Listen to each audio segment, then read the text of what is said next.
Yo, welcome to another episode of the BJJ GOONS podcast. I'm your host, as always, Tim, the Mushmaster Spriggs. And with me every week, as always, is... Hey, everybody. It's Nico Ball, No New Nico from Favela Jiu-Jitsu. And this week, we have my boy, D'Juan, here with us. Yes. Yes, indeed. Happy to be here. Appreciate y'all, man. So where are you at, D'Juan? Do you live in Durham? Not in Durham right anymore? Now. I'm in Cary, North Carolina. It's right outside of Durham. Nice.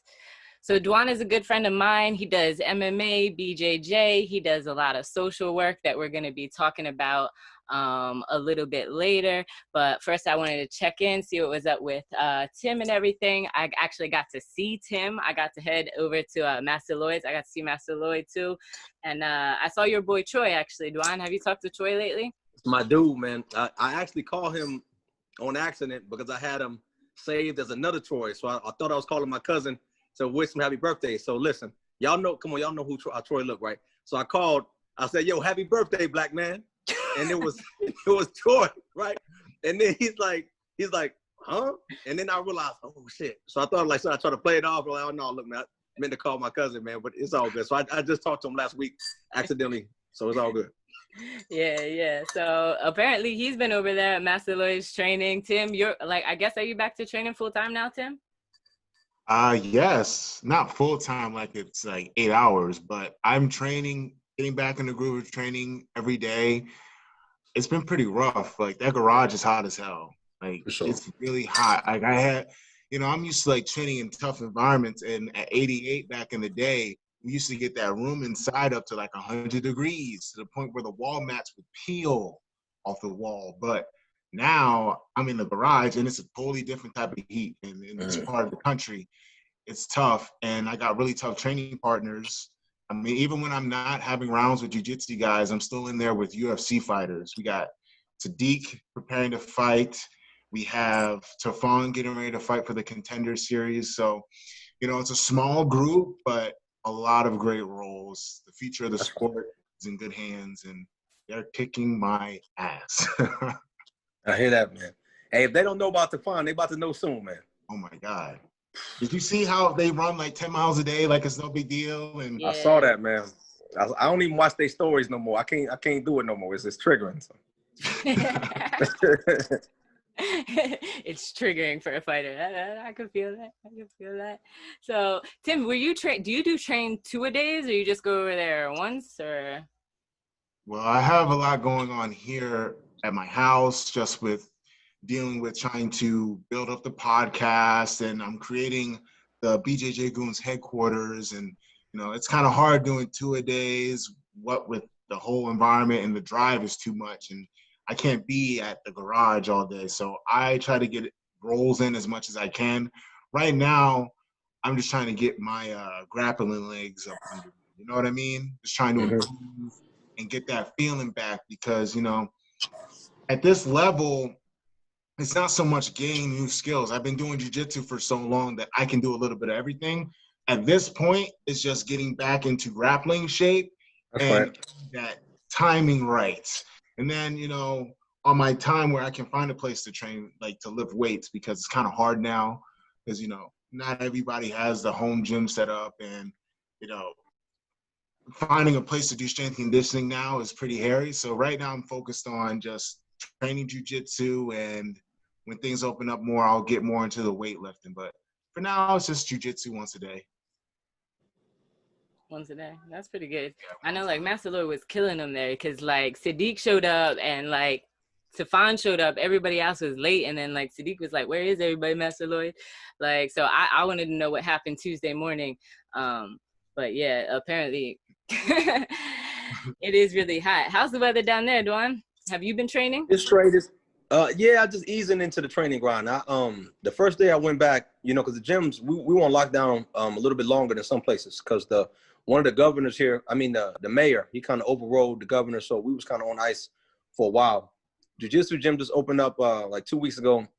I went there, and the first day, I just went in there, and I'm like, you know what, this is I don't know, champ. It's people, gis on, and I was like, you know what, I'm cool on that. So I went, of course, I finished the class, but I needed to get in shape, you know, because through the quarantine, obviously, you know, with the kind of changes that it affected everybody financially, I had to kind of dip into some other skills that I had in the past and kind of switch my priorities up.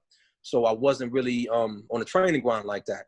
So you know you better put some weight on, right? So I was like, you know, without a competition coming up for incentive, I just was getting in shape for me. Then I realized, like, you know what? There's nothing stopping me from getting out here running. You know what I mean? There's nothing stopping me from, you know, from doing some strength and conditioning. So I'm back on the strength and conditioning grind and running more.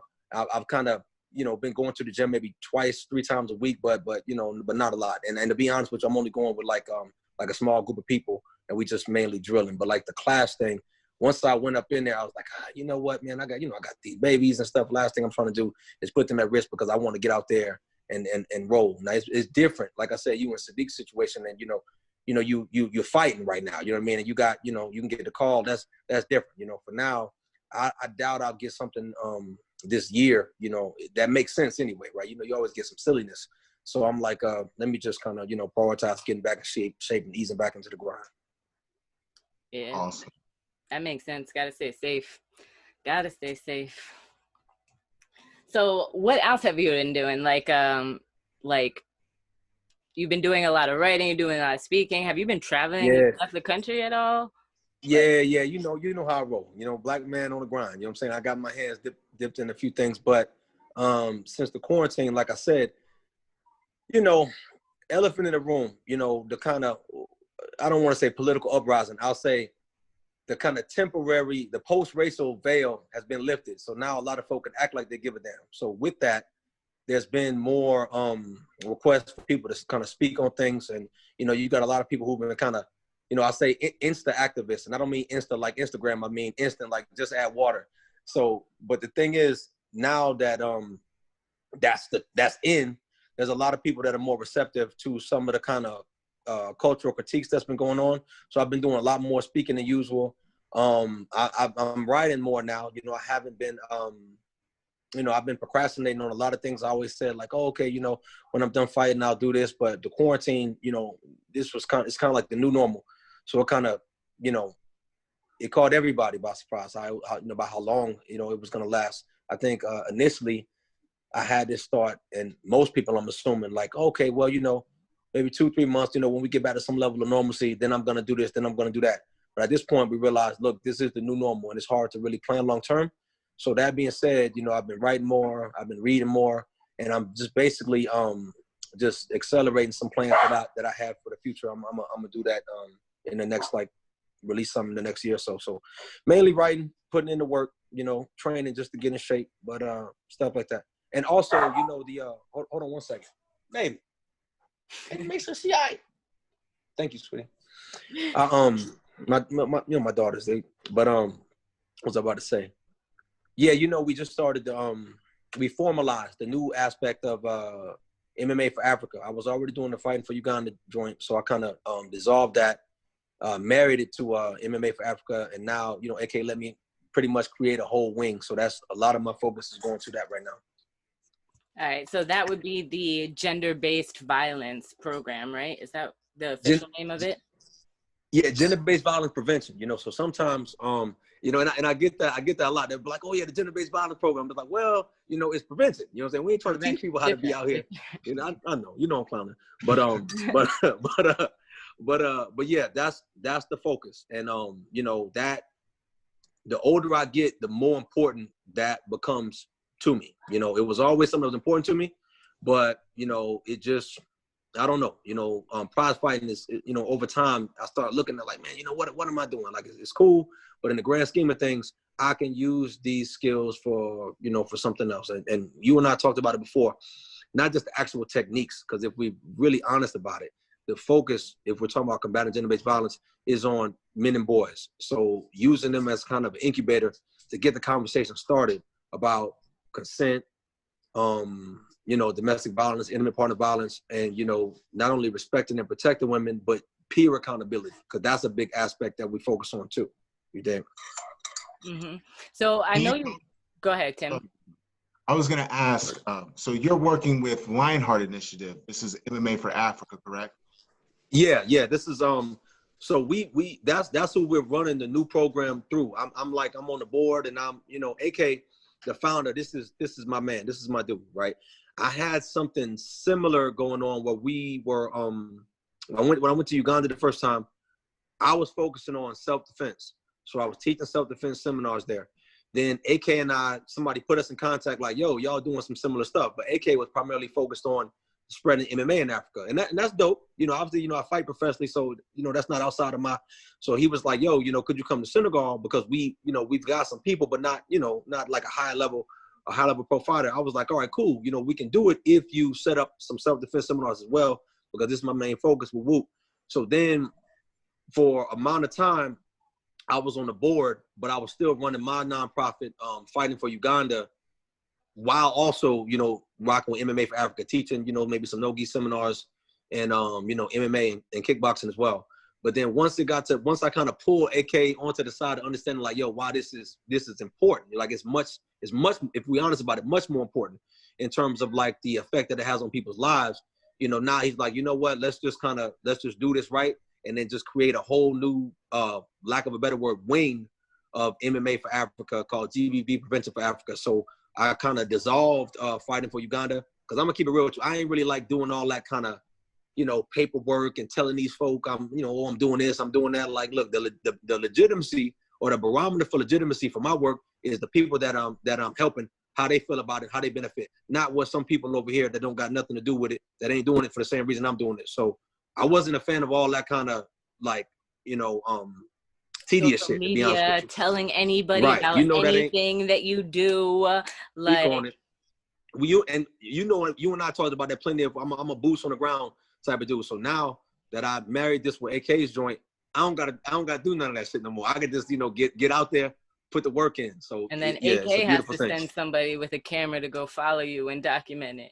So because you don't document anything, like that's kind of what I wanted to talk about is like, how did you start like fighting for Uganda? What like inspired you to go over there? And when you started doing it, was it always a mix of like lecturing on gender-based violence and martial arts? Or did you kind of start going over there to do martial arts and then saw the need for that? Like, how did it start and what year did you start doing it?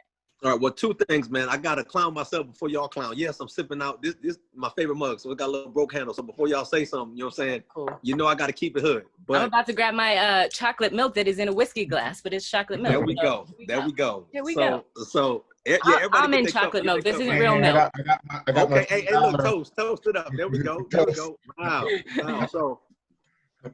So, well, Nico, as you know, but we'll let the folk know from an ideological perspective, I'm a Pan-Africanist, so I'm somebody who just believes that, you know, all African people, wherever they are on the globe, you know, not only do we have a common history, but we have a common destiny, and to a certain degree, our fate is kind of intertwined. So through that, that's a very brief definition. But that being said, I prioritize, you know, justice and the kind of dismantling of systems of oppression.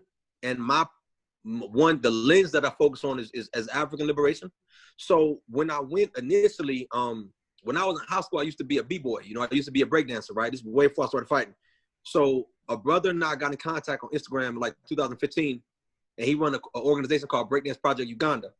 So I was about to go to Brazil for a training camp, you know, to one of my homies that I knew. He's a UFC fighter doing some fly stuff. You know, he's doing his thing now. He was like, yo, you know, we can get you out here, fly you out here. We can chill, chop it up with Whoop. I was like, all right, cool. So something happened. You know, he got in some trouble. The fight got pushed back. So my family was already prepared for me to be gone for 2 weeks. I had already met this brother on Instagram, and we had chopped it up from an ideological perspective. We was kind of rocking. I was like, man, you know what? I got the paper. The fam's good. Let me go ahead and just take go over there. So this was 2015. I had been to Africa a few times, well, two of the times. But one of the times, the first time I went, I was in the Marine Corps. So when you go to other countries while you're in the military, it's different because you're kind of you're under an umbrella. So you're not really, I can't really get out there with my people. You dig? You understand what I'm saying? I can't really do it like that. So it wasn't the same. But when I got out, I told myself, if I can travel to these different countries and do things on behalf of somebody else, I could do this for myself. I could do this for my people. So I went to Uganda on some hip hop shit. You know what I'm saying? On some like, You know, we're gonna go there, we're gonna break, and I'm on the board of another organization, Hip Hop Chess Federation. You know, Nico, you know my man Nadisa. Yep. So The bishop. we kind of use hip hop as a liberatory tool. You dig? Hip hop and chess. So when I went there, you know, it was fly. I'm out there, I'm doing my thing, we're doing community work. But some martial artists in the community found out like, yo, it's a pro MMA fighter here. Now Taekwondo is real big out there. The kickboxing is kind of big, and judo was big. There's no jiu-jitsu, but judo is strong judo out there. So when they found out I was in town, they was like, yo, you know, could you do some seminars? So come on, you know me, I'm home, right? You know, this is the Pan-Africanist dream. Like I'm here, I'm on the continent, I'm doing my thing. So, you know, I started teaching some seminars, right? But it was just on some, at that point, I had no plan to make this a recurrent thing. It's just like, yo, I got the skill, I can do this, right? So we setting up some free seminars. And then word spread, a lot of people was out there. After the last seminar, a woman came up to me. Well, let me preface this. Most folk that was out there was athletes. So they were already people who trained. This wasn't just regular folk, right? A woman came up to me after the seminar and she says, you know, hey, is there something that you can show me that would help my daughter? You know, because she, you know, she has a situation. She pretty much alluded to the fact that the sister was sexually assaulted before.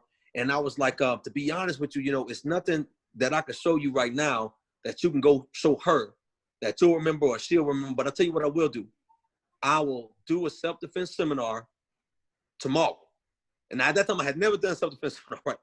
I'll do a self-defense seminar tomorrow. I told her the time, you know, word spread. So at that point, I was familiar with self-defense. I mean, besides being an MMA fighter, I don't know about the brown belt or pro belt there, but either way, you know, I was familiar with self-defense. You know, I'm from the like the Hoist lineage. So a big aspect of our belt system is self-defense, right? And I ain't gonna get my views on that right now, right? I'm just giving y'all some background. Don't get me started. But I was familiar with, you know, fighting outside of just sport, right? So I went there next day. And then, of course, you know, I studied sociology. Like, I wanted to major in K-12 education, but I'd done a minor in sociology. So I was familiar with some of the kind of sociological aspects of violence and you know, predatory psychology. Obviously, I was in the Marine Corps, so there was some other things that I could kind of lean on in terms of situational awareness. I did a seminar, and when I tell you it was amazing, there were like, I don't know, maybe 70 people out there, didn't use the internet, didn't have a flyer. It was word of mouth, and it just spread. Then I realized, like, okay, yo, I need to do this again. And not only do I need to do this again, I need to develop this. I don't need to be just freestyling. I need to make the examples that I'm using culturally relevant, because some of the examples I was using wasn't really culturally relevant, right? I'll say stuff like here, if I'm doing a seminar and I'm talking about situational awareness, I'll talk about like, hey, you know, if you're out at a party or whatever, you know, don't accept drinks from an unopened container. Or I use certain things, but it's like, that's not really as culturally relevant there. Or I'll say, oh, you know, if you get in an Uber, you know what I'm saying? You know, take a picture of the back, or do in the Marine Corps, we have some that we call third-party signaling. And it's basically where you signal to someone else, you signal to the person that's with you that somebody else is beholden to you. It's real kind of deceptive. It's like, let's say Tim is driving, right? Tim is driving Uber. I'm smaller than him. I'm weak. Well, pretty much the difference between us and grappling right now, right? You know, if he do something to me, I'm asked out. But no, real talk. I'm a woman, and like I don't feel comfortable. So it's not really advantageous for me to show that in certain ways, because predators want easy target. But if I'm on the phone and I'm being casual and I'm like, yeah, you know, I'm on 5th Street right now. Yeah, I'm gonna be there in about 5 minutes. Yeah, we in the red Uber. Yeah, okay, all right, see you then. Click. Whether someone's on the phone or not, this lets the person know, oh shit, there's an accountability measure. Somebody is expecting this person. You see what I'm saying? So some of the examples I was using, they could rock with it, but I knew I could do my due diligence and make the shit more culturally relevant to what was specific here. So long story short, it just popped off, right? It just went, then I went home, and it's all I thought about. And then I was like, you know what? I need to develop a system where I combine not only the self-defense techniques, but like a lecture aspect Because if we're serious about combating gender-based violence, let's keep it 1,000. I don't want to be PC on here. You don't tell women how not to be sexually assaulted. You talk to men and boys about committing sexual assault. But that being said, it needs to be in an environment where the kind of anxiety, apprehension ain't there, and people want to come to it. So through these seminars, motherfuckers like doing fly shit. They like, learning some new techniques. And I'm also not naive to the fact that being a fighter, even though it's stupid, people had this idea that you're at the axis of masculinity. Like, oh, one, I'm a heterosexual, able-bodied male, and I'm a prize fighter. So they're like, ooh, you see. Now people don't say that, but you kind of recognize that. You see what I'm saying? So I said, well, shit, if this exists, I ain't gonna make it about me. Sound like I'm used to have my advantage. I don't have to speak to it, but I'm aware that some people wanted to access masculinity. If I kind of reorient in a way where it's like a righteous masculinity as a protective force, and I say, oh, yeah, I do this too, then it's like, oh, shit. This brother say, a man's supposed to respect and protect. That's what I'm supposed to do. And then, like I said, I don't want to sugarcoat things. Y'all know how I do. So when I'm coming from this kind of Pan-Africanist standpoint too. So that resonates with people. I'm not coming as some privileged American person who's coming and teaching these poor Negroes how to do this, which some people come with that type of energy. I'm coming as like a long lost brother come home. And that's how, so it was real effective. So long story short, I know I said that 2 times. And black folk, when we say long story short, that means it's long. It's about to get long, right? But real talk. When I got home, I really started kind of writing out some things and finding ways to really kind of break it down and make these kind of like, more complex social constructs relatable and easy to understand. And then I just started going back. I just kept going back, and it just kind of built from there. Then AK and I got in touch, and then that's another story. All right. So how many times have you gone back, you think? To Uganda specifically 9 times. Nice. But Africa in general, maybe 17, because I started going to different countries. So that's another reason why I kind of dissolved fighting for Uganda, because it kind of boxed us in, right? I wasn't thinking long term. And here's the thing: you can say, oh, fighting for Uganda and still go to Senegal, still go to Kenya, but it's you know what I mean? I boxed myself in, so I was like, all right, let me kind of rein it back in on that. All the context that I made, the structure of the teaching, I still got all that, so I really don't need the thing. You understand? Mm-hmm. Gotcha. I think it's important to point out, because when we talked about these Insta activists and all the hashtag revolutionaries and stuff, it's like you financed most of this out of pocket and your own fundraising. I would say you either did the fundraising or you paid for it yourself, because a lot of people, they want to do like this work and they feel like they have this good idea, so somebody should pay them to do it. Or I know both you and AK have been like have had people that have come up to you, be like, oh yeah, I want to go with you, and act like it's going to be like I apply and I get like a free trip, like it's a cruise. Oh, no, listen. Like, I'll tell you. My bad. Go ahead, sister. I wanted you to tell me a little bit about like how you fund this, like, because like there are some people that do want to do this kind of work and they have no idea how to start it. So, or even just people that want to go to Africa, maybe just to train, whether it's just to go there, and they have no idea how to go about, just leaving the block. Yeah. Sometimes. So 2 things real quick. I'm gonna give some funny examples, but like first thing I'll say in terms of people who have first, you gotta determine what you want to do, right? What problem in the world do you want to solve? Then you got to say, am I equipped to do that? Am I skilled to do that? Because a lot of people, and again, I don't want to be sugarcoating shit. Like when it comes to, we'll say Africa mostly, a lot of people, especially people in the West, they had this idea that just my presence alone means something. Oh, if I go there by virtue of my Americanness, that means something to somebody. It's because so even black folk, we still kind of internalize this kind of like this kind of Western ideology, like our presence alone, the fact that I'm around y'all, you know what I mean? Don't get me started on that. So one, find the need, construct a way where, you know, you can actually be beneficial to the people you want to help. Because there's a difference between, a lot of people want to help somebody, but they want to help them the way they want to help them, as opposed to the way the person needs help, right?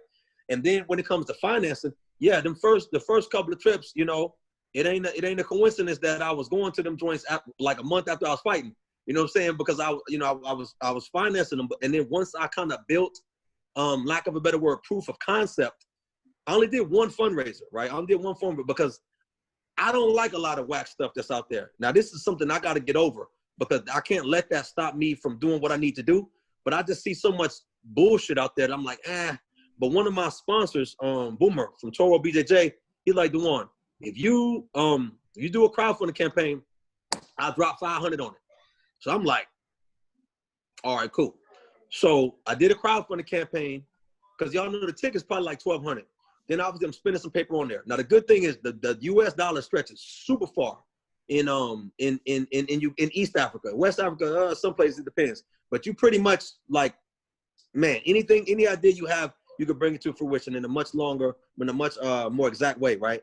So did a crowdfunding campaign, and then in like 4 days, raised like 3 G's. I was like, damn, you know, and I only shared the joint twice.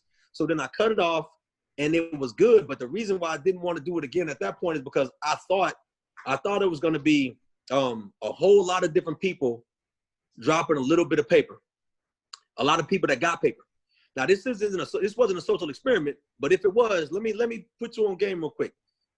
It didn't wind up being a lot of people dropping a lot of paper. It wound up being people that I know that rock with me heavy, putting paper on there that I know they didn't have like that. And I ain't in nobody's pocket, but let's keep it. You kind of know what tax bracket your people's in, right? It was people I know who like they doing all right.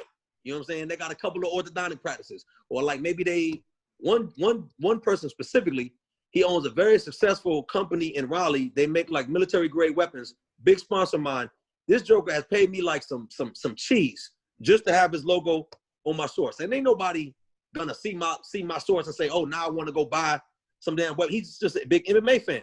But when it comes to doing something for the community, you know, it's like, you know what I'm saying? So after that, I realized, like, okay, I don't want to use the fact that people support me and, you know, to take away from shit that I know they don't got like that, right? So I didn't do the crowdfunding campaign again after that. But to get to the second part of your joint, when people see you, like I said, I already had proof of concept when I did it, right? So it's not like, hey, I got this idea. Can y'all fund this idea? I'm dropping pictures. I'm dropping testimonials. I'm seeing it. I'm breaking down statistics, the statistics of intimate partner violence, the effects that the seminars had. Like, I'm coming with, you know, with that empirical evidence. So people was rocking with it. So what wound up happening was, a lot of people on social media, they'll say, man, this is a beautiful thing, D'Juan. How can I support? How can I be a part of this? Okay, cool. You know, inbox me, I'm gonna holler at you. So I tell them, like, hey, you know, this is, you know, this is what it is. This is when next time I'm planning to go. This how much tickets cost, woo woo. And they're like, well, I mean, is somebody paying us to do this? What? No, it's not. And then they say, well, who's paying for the tickets? You. I mean, you want. And here's the thing. If you can't pay for your shit. Right. And the thing is, if you can't pay for it out of your pocket, you can raise the money, but you got to come up with it. So here's what that taught me is that when people see, because, you know, Nico, like we said, I do stuff on the dark, and I'm not averse to showing shit, but doing the work is more important than being seen doing the work. Mm-hmm. You understand? Doing the work is more important than being seen doing the work. Now, I do understand pictures can kind of galvanize and inspire and motivate motherfuckers to do shit. But to me, that shit is not more important than the actual work. So what I found was, it's not that people, let me make sure I frame this right. It's not that they have malicious intent, but their priority isn't doing the good work you're doing. It's being seen doing the good work that you're doing. Oh, damn, I like how motherfuckers is rocking with D'Juan on this. Damn, these kind of compliments, that would look good on me. You know what I'm saying? So that's what it is. And you can tell that's what it is because they're not willing to make any type of sacrifice for it. And then the worst thing about it was people coming, and then, you know, no disrespect, but it was people that was like, say, hey, I want to come teach. And it's like, motherfucker, you just got your blue belt last month. Like, what you trying to teach? And here's the thing. It ain't even just about the skill, right? Like, what can you do that somebody there can't do? Because if you really was about helping this cause, you gonna pay $1,200 to come over there and not do nothing, take some damn selfies, kiss some black babies, and then, but that $1,200 could have went to some real shit on the ground, could have went to feeding people. So I don't want to get off topic, but another reason I kind of dissolved, I got frustrated with the nonprofit, I was very naive to what we call the nonprofit industrial complex. When I went over there and people started sitting, and a lot of folk in the States and the UK started reaching out to me, I see how much of a hustle that shit is. These jokers don't give a damn. You got people who, I'm just gonna, be real, are plain Jane or fucking bottom shelf Brad where they live, but then they can go to these countries and now automatically they just fucking exalted. You know what I'm saying? Because of the brainwashing and just literally worship. Let me just stop playing. Not only that, but they have a built-in social network because obviously you're in a predominantly black country. You have a very small amount of white folk. Obviously they got the money. So you got a built-in social network. Hold on one second. Sweetie. Don't play with her so loud, okay, baby? Thank you, baby. So anyway, you got a built-in social network that has power, right? So it's frustrating. And then they also get the double benefit of saying, look how good of a person I am because I'm out here spending time with these poor Negroes when I ain't have shit going on where I was from. So I don't want to get too pessimistic on here. But yeah, it's some shenanigans sometimes. I mean, I think you need to keep it real. People need to understand the reality of the work that needs to be done. Yeah, it's work. It's actual work. And unfortunately, when you are doing something for black people, for African people, and I told you I don't separate the two, you're not really going to get compensated for that, unfortunately. And black folk, I got to get political for a second, have to understand that we have to be willing to do things that help us outside of being, we can't depend on someone else to reward us for doing things specifically for us. That's just not going to happen. And if they do, it's going to be some level of kind of like hijacking or something. There's going to be some fuckery amiss. If you just follow the money, it's going to be something.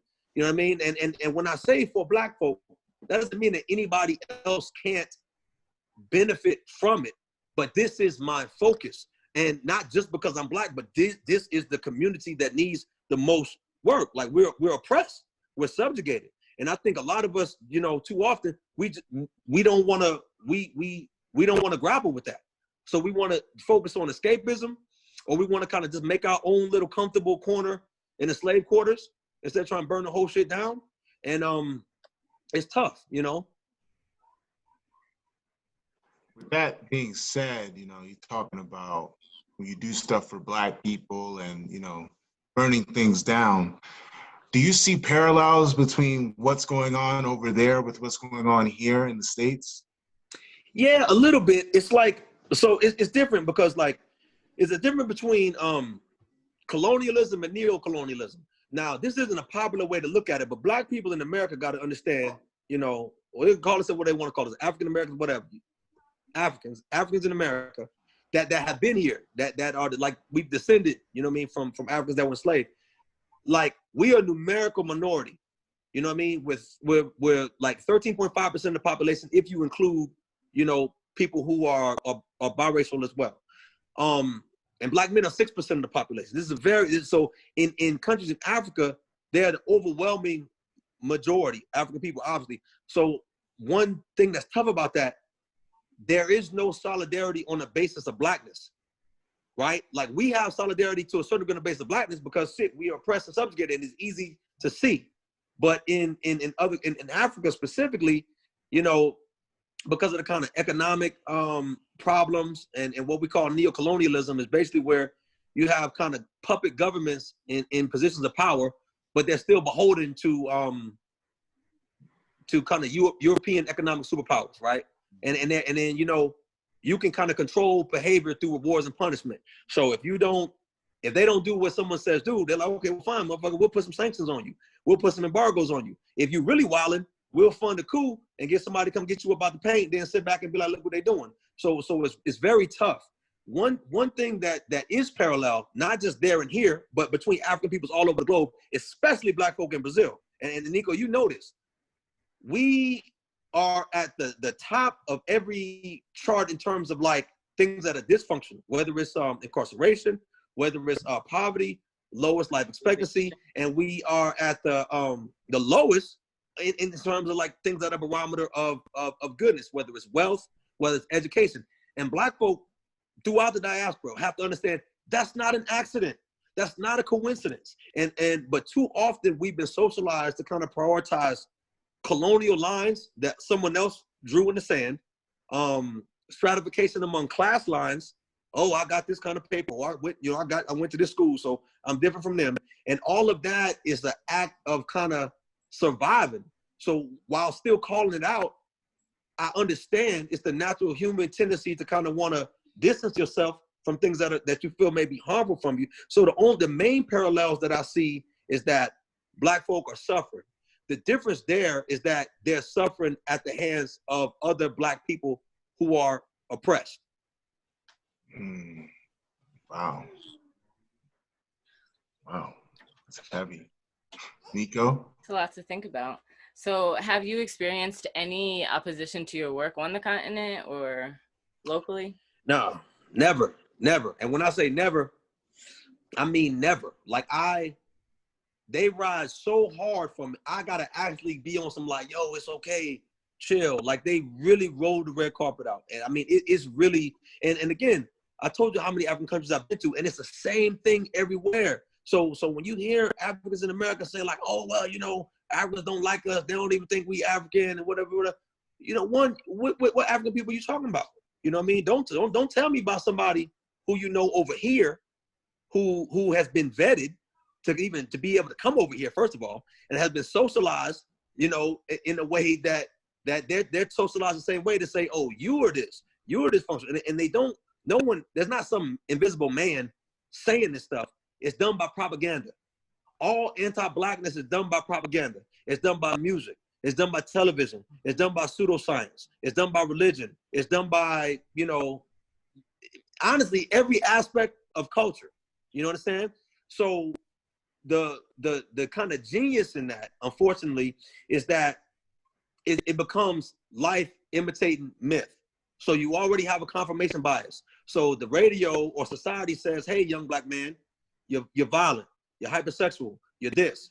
So you got rappers that got paper, that got platforms, that got honeys, as the young folks say, doing that. And he's seen as someone who's in power. So on a subconscious level, the child says, okay, well, damn, you know, if they want to fit this stereotypical box that defines Black masculinity or Black femininity, it's always something that's dysfunctional, right? But unfortunately, Black folk that are older, or especially Black folk that are educated, instead of challenging that, we reject those people and say, well, they're different. It's their fault. Instead of saying like, okay, let's talk about why. Let's talk about why this is kind of promoted. And too many of us even play into these myths by things that we pass off as kind of jokes and things like that. So it's, you know what I mean? It's frustrating, but it's also motivating for me because I know like there's a lot of work to be done. And I will never, ever, ever be pessimistic about the things that have to be done. And I also know that I'm not letting our ancestors, you know, your ancestors, my ancestors, death be in vain that fought for us to be able to do the stuff that we do. And a lot of what we do now, especially Black folk in America and in the UK, we kind of have, we've kind of embraced other people's values. So through the embracing of those values, we don't do things that we're supposed to do. And that is, yeah, you can imagine how frustrating that is at times. What was it like as a African that's born in America, going to the motherland? Like, I've never gone. The closest well, you can say, let me say this, because not to cut you, but you can, I don't mind people saying African American. I was breaking it down, but even if you say African American, yeah. So American Black person going to Africa, because I always wanted to go, and I keep on getting told that when you go there, you get this feeling. Can you describe it, and can you describe the brotherhood or camaraderie that you may feel? Listen to me, man. listen to me. I'm going to give you 2 quick examples. The first time I went, I was in the Marine Corps. I was on a Navy ship. It's called a MU, Marine Expeditionary Unit. And we went to the Horn of Africa, and I was not allowed off the ship, right? I was very young, maybe 18. When I tell you I wanted to touch the ground so bad, I was willing to sneak off the ship and get in trouble just to touch the damn ground, right? One of my homies, you know, my man, my ace, he talked me out of it. So I didn't do it. But as a civilian, the first time I went, when I got off at the airport, like I'm telling you, I saw just a sea of black people. I never in my life saw that many black folk in one spot that wasn't just meeting for, well, you know, let me just say, just never. And when I say at every level, the pilot, the stewardess, the janitor, the people on the plane.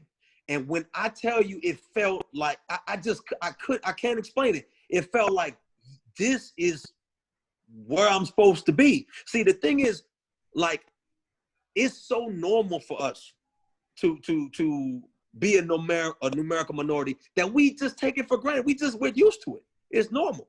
You know what I'm saying? I got flat feet. So when I almost couldn't get in the military, or when I fight and say, oh, your feet flat. What is it like to have flat feet? How do you run? I don't know. I've always had them. I don't have nothing to compare it to. So it's the same thing with this. We don't know. Like in America, if a town is 30% black, people say that's a black town. That's a black ass town. They say Atlanta is chocolate DC, city. Chocolate City. Yeah, right. They say Atlanta or DC, chocolate city. That ain't even 80% black. I don't even think it's 70 or 60% black. You see what I'm saying? So that feeling, it felt incredible. And now that doesn't mean that no one ever has any problem there. But here's one thing I know. I ain't gonna have no problem because I'm black. You understand what I'm saying?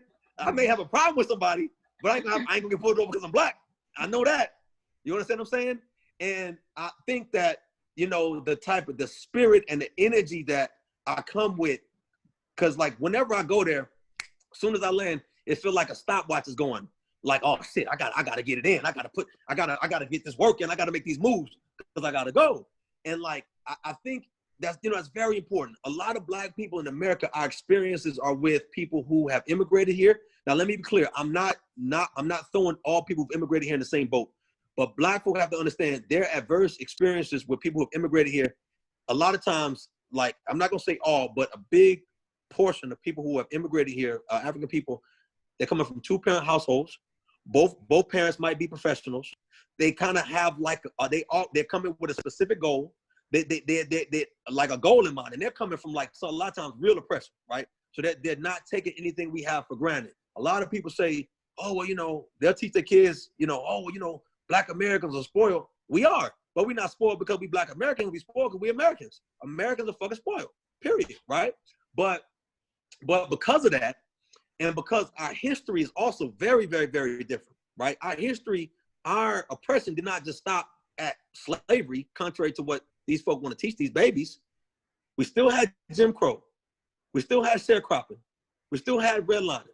We still had fucking the goddamn crack, the so-called war, the war on drugs, which is the war on poor and black people, and the government pumping crack into the community to fund the counter-war, right? So all of these things that kind of ripped us apart and continuously, it's not the same. So, you know, yeah, all I'm saying, letting black folk know, don't judge your experience with anybody from a few people you may come in contact with. And last thing I'll say on that, and I'm gonna be crass, but you know, whatever. The same way we got coons here, we got coons there. So what? You don't judge American society by damn Terry Crews or Candace Owens.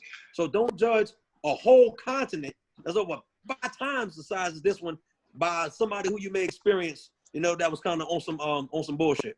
And a lot of times that bullshit is a reactionary bullshit based off of how they think you feel about them.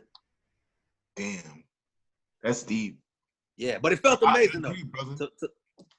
I agree. I want to go, man. I really want to go. Go, man. Go, come. Don't listen. Don't even say go. Come with us on one of these Lionheart projects, because now you ain't got to worry about kind of navigating and, you know, shit gonna be in order. I got to go to the Sudan this year. This ain't the best because it's my first time there, and it's kind of, you know what I'm saying? But Uganda or Senegal, especially Uganda, we'll be in touch. I'm gonna keep you posted, and we do a fundraiser for you. You're gonna be the highest level jiu-jitsu practitioner that ever stepped foot in Uganda. So a lot of people around the world gonna rock with that and help to get you out there. You understand? That'd be dope. I want you to be involved with the Legacy Martial Arts Association that I've started. Tell me about it. Yeah. A lot of it has the same tenets because we're trying to spread it in the African diaspora in all the cities in the country. Right. Because I think that self-defense is the most valuable skill that you can have. And it's not just speak on it and MMA stuff. We're talking about what you're talking about because our babies are getting kidnapped and disappearing at a far alarming rate. I mean, when I was in high school, I was a part of this youth leader camp in DC with the DC National Guard. And one of the things we used to talk about all the time is how these kids are going missing. I think even one of the kids, their little sister went missing or their cousin went missing. And this is DC. And they in the program. And it's like, they're gone and they never come back. And it's like, yeah, the stuff that you're teaching them is so valuable. And just like, I had this post on Facebook the other day. And the reason why I started doing jiu-jitsu, because I had to deal with racist bullies every single day. Right. And if I didn't learn jiu-jitsu, I don't think I would be the person that I am. I would hate myself just for being me. And then the idea that this society owns you. Just like me, like just the society, and I come from a good family. Like I'm from the suburbs, but I still had to deal with that, and that's a heavy burden. And just by teaching someone the skill like you teach, and what I teach, and what Nico does with the Favela Jiu-Jitsu Project, that can save someone's life. That's right. I can't imagine if I grew up in a situation where my parents couldn't afford to send me to jiu-jitsu. I don't know. No. There's some kids that wake up every day in fear, and I was one of them.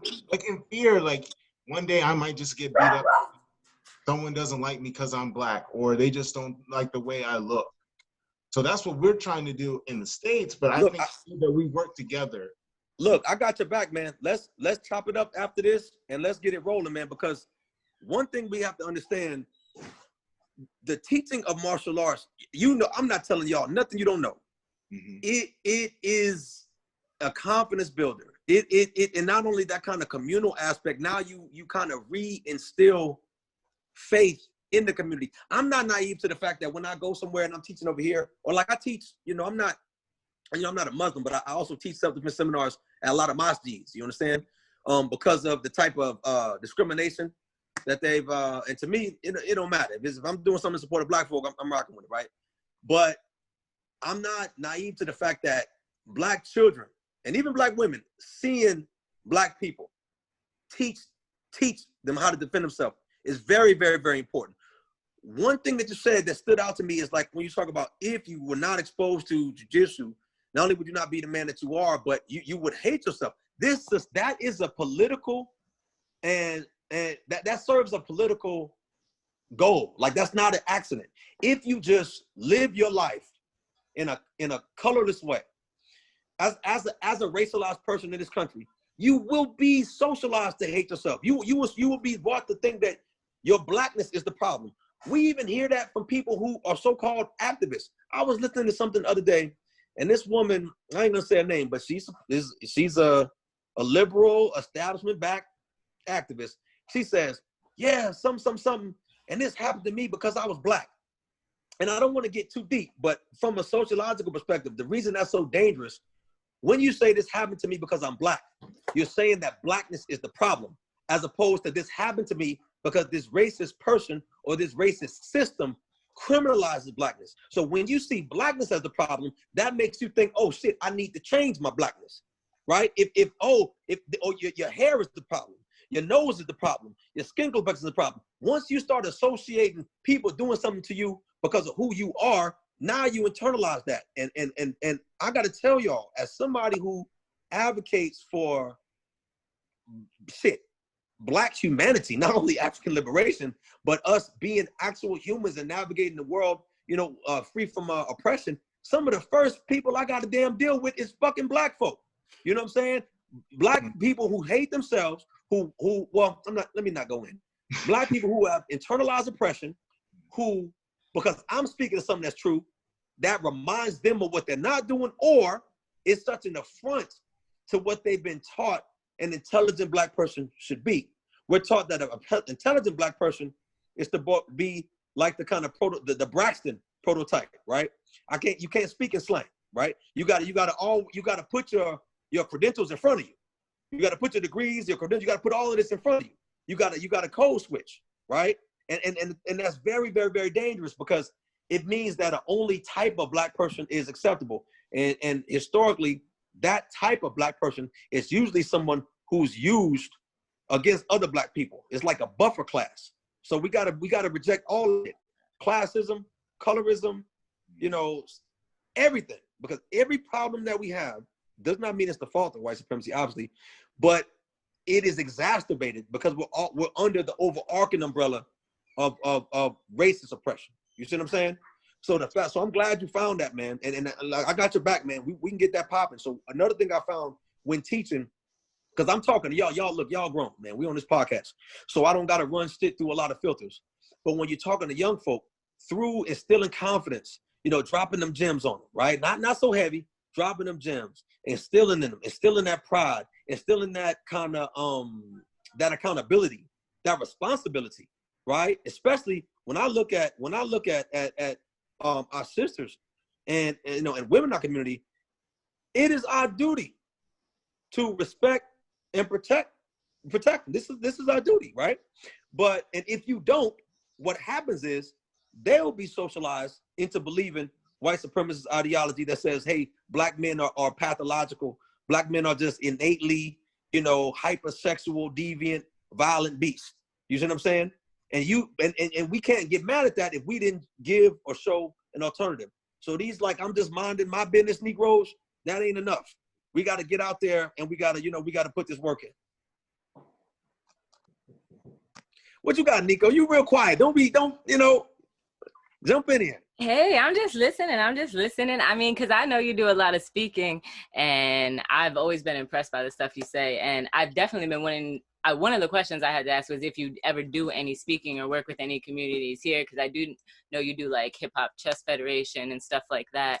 But I definitely feel like this work needs to be done more locally as well, like with the stuff that Tim has been doing with Legacy and, just trying to network between like Black martial artists, Black business owners, graphic designers, like photographers, videographers.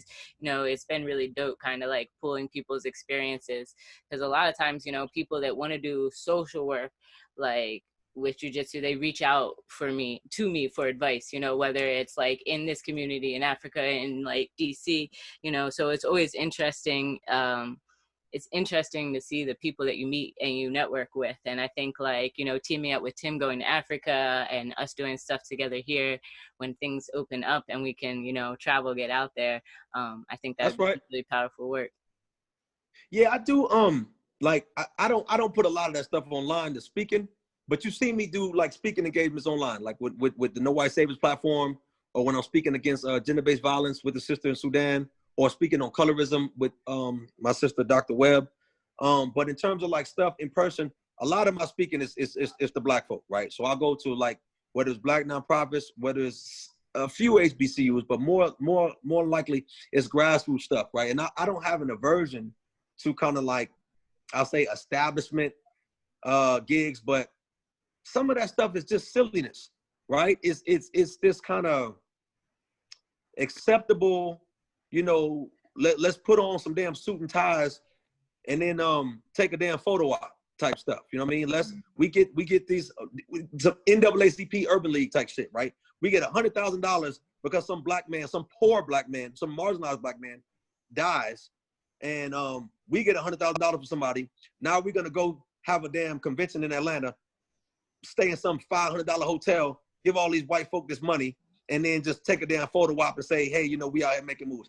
I don't like a lot of that goofiness. So a lot of the speaking I do is grassroots stuff, but yeah, if y'all ever have anything going on and you have people that are serious about not just African liberation, but justice in general, because this is something that like, I also want people to understand, for Black folk too, when we talk about dismantling systems of oppression, elephant in the room, obviously, white supremacy is the biggest.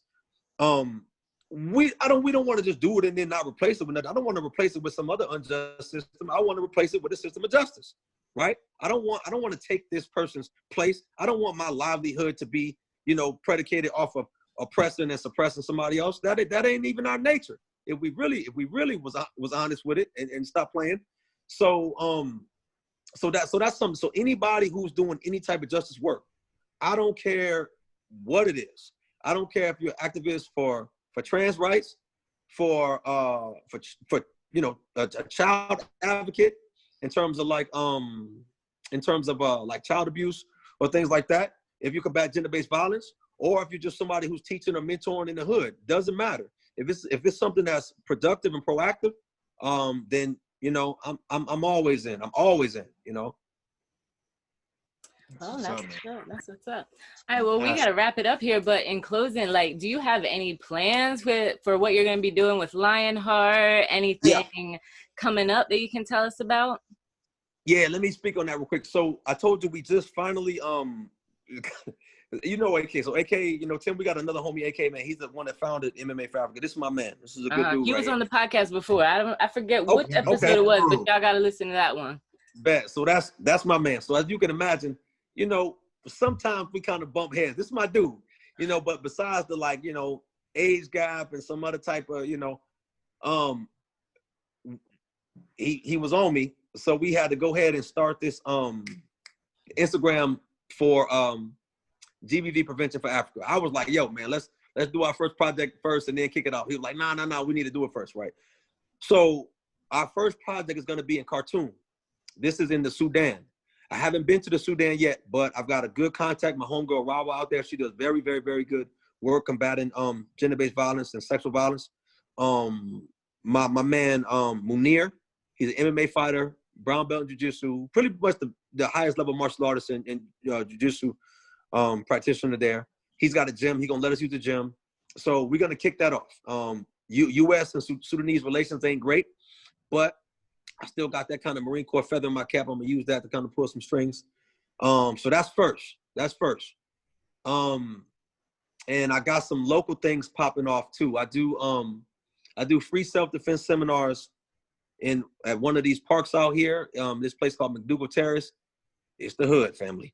But I've gotten reports, but I've gotten feedback from parents that talk about how, it's not just about women and girls, people who are affected by diversity. Even for boys, it's still in the sense of not only pride, but duty and obligation.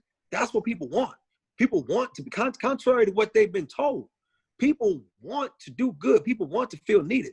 People want to feel appreciated. People want to feel respected. So when you give them that, they have they have an appreciation, and through that, they want to do right by you. So that's something I got focused on the ground.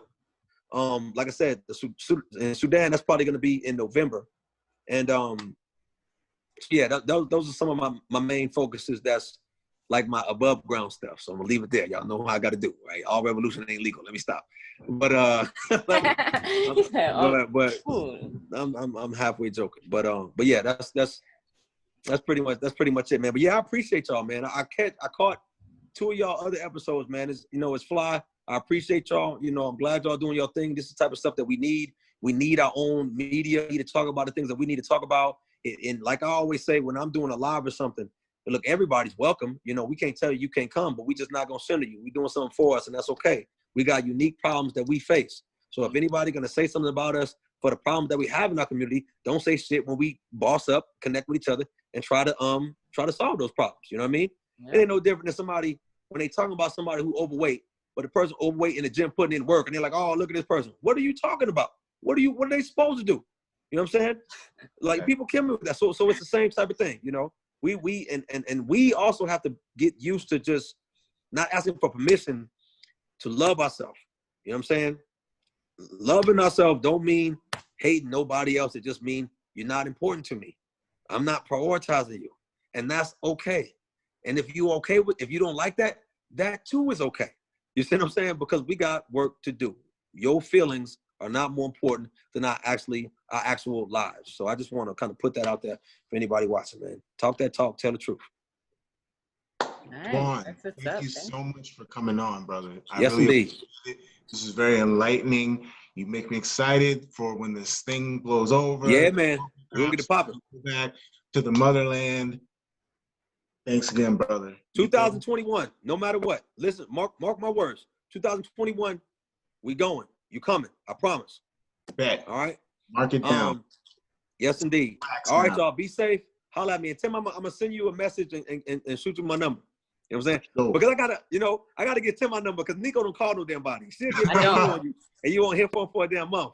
I don't. I won't. I'm horrible. I'm horrible. I'm horrible. Say again? He hits you on when right. I ain't want to say that. But yeah. Not like that, but you know, like when it's No, I know what you mean. No, you're right. He hits you up just at the right time. That's right. Nico, you keeping my stuff warm, right? You keeping my hoodie and my tank top warm, right? Yes, I got it all for you. By the time I see you, I'm gonna be in good enough shape to rock that tank top. So that's my motivation. I can't put it on right now, right? But that's why I told you to hold it for me. I wasn't joking. I got you. All right. I got you. All right, y'all, hold it down. Peace. Peace. Peace.